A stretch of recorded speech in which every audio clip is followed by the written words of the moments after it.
Okay, so like we're surrounded by tech, right? Phones, cars, everything.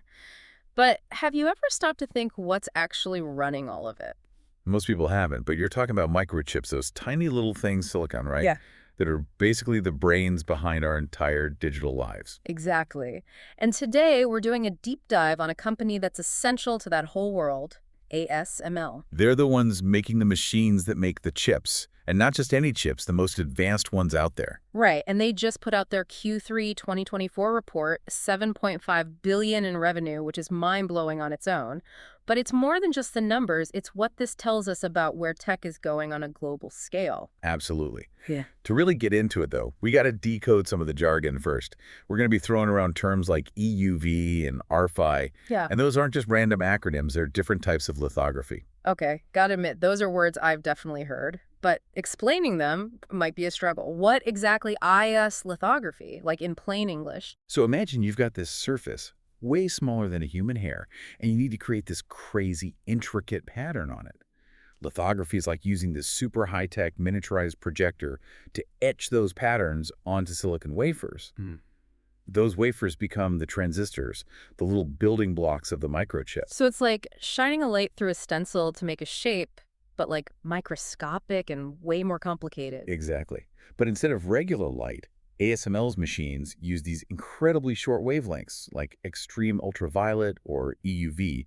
To put in perspective, if other methods are like drawing with a Sharpie, EUV is using a laser for insane precision.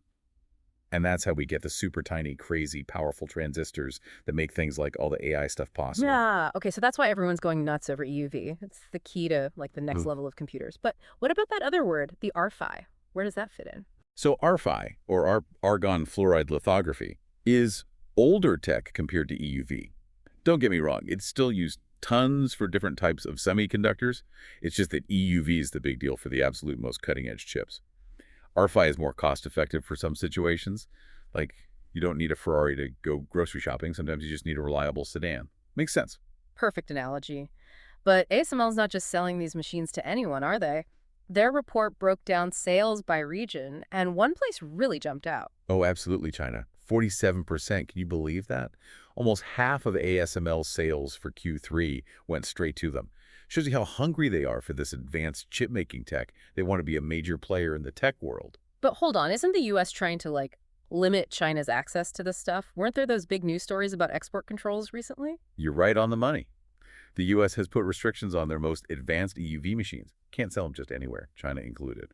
Makes things complicated, geopolitics-wise. Just because the machines are shipped somewhere doesn't mean they're getting the absolute top-tier tech. So even though ASML is selling a ton to China, they might not be getting the best of the best. That's kind of wild. It is. ASML's walking this tightrope, trying to keep up with global demand, but also dealing with all this politically charged export stuff. It's a mess. And they hinted that they'll address it directly at their Investor Day on November 14th. So mark your calendar for that one. It's going to be interesting. Investor days are always where the juicy details come out. Even with all this uncertainty, though, ASML's report sounded surprisingly optimistic. They're still saying they expect to grow despite all the geopolitical drama. What's driving that confidence? I think it comes down to the core technologies they're providing. It's bigger than just one product or company. It's about tech advancing as a whole, and they're right there enabling it. AI, 5G, the Internet of Things, all that needs serious processing power more and more all the time, and that's where ASML comes in. So they're betting on the future, even with the bumps in the road. Exactly. The demand for faster, smaller, more powerful chips, that's not going away anytime soon, and they know it.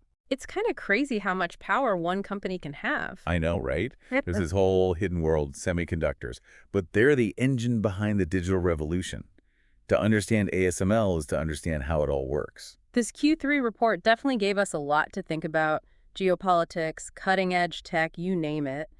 But before we go too far, let's dive into this shift ASML is seeing in who their customers are, because who's buying what tells us a lot about where the tech world is going next. So we were talking about this really interesting trend in ASML's sales.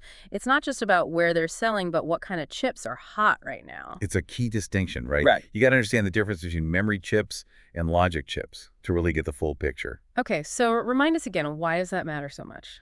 Think of it this way. Memory chips, they're like your computer storage. All those photos you got, all your files, that's what memory chips are for. Logic chips, on the other hand, those are the brains of the operation, the things that actually process information, make decisions, do the thinking for your device. Wait, so you're saying our devices are doing more thinking than remembering now? That's kind of freaky when you put it like that. In a way, yeah. And ASML's report is showing us exactly that's happening. Sales for memory chips are down 46%, while logic chips have shot up to 54%.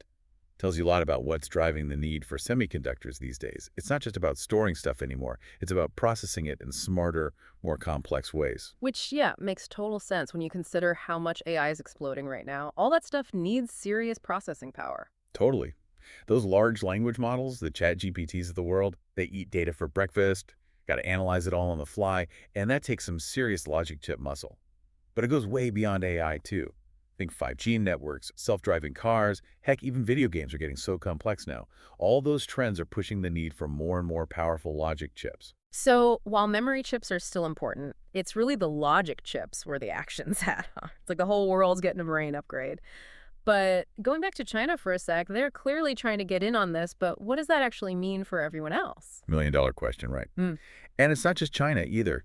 The entire planet wants these advanced chips, and there's just not enough to go around, which is why some people are calling this whole thing a chip war now.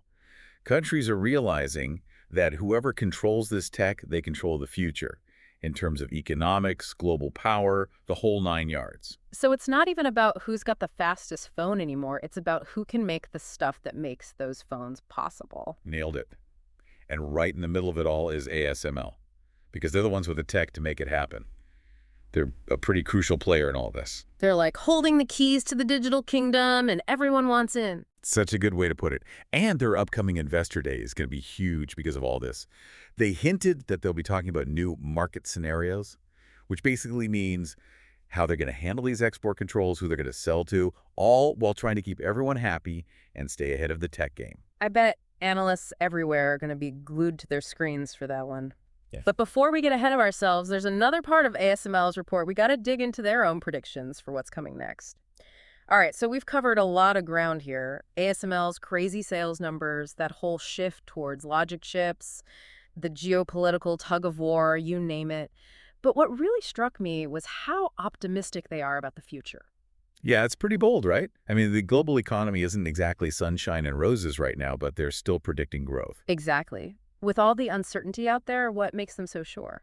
I think it comes down to this. They're looking at the big picture, at the long game. Yeah. Even if there's a recession, people aren't going to suddenly stop needing AI, 5G, all that.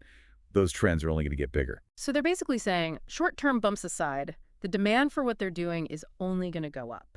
That's the gist of it. Right. And their track record backs it up, right? Yeah. They haven't gotten this far by sitting still. They're constantly innovating, pushing the limits, which makes you wonder, what's next?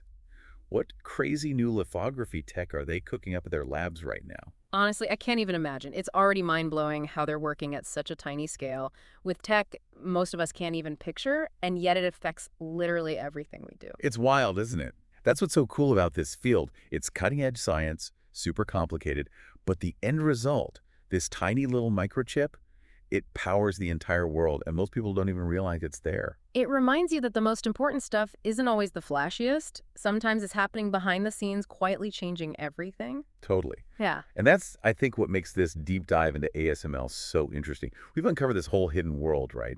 It's about tech, sure, but it's also about geopolitics, ambition, all this stuff playing out on this tiny little stage, the world of microchips. Definitely eye-opening. So as we wrap up here, what's the one big thing you hope our listeners walk away with? For me, it's that ASML's story is way bigger than just one company or even just the tech industry. It's a microcosm of what's happening globally, the speed of innovation, how important semiconductors are, this whole race to control the future of tech. It's all right there. A lot to think about for sure. But hey, listeners, next time you want to impress someone at a party, casually drop ASML into the conversation, see what happens. They might look at you funny, but you'll be the most informed person in the room. Understanding ASML is like having a cheat sheet for the digital age. And on that note, we'll wrap up this deep dive. Until next time, keep exploring, stay curious, and remember, the most interesting stories are often the ones you gotta dig for.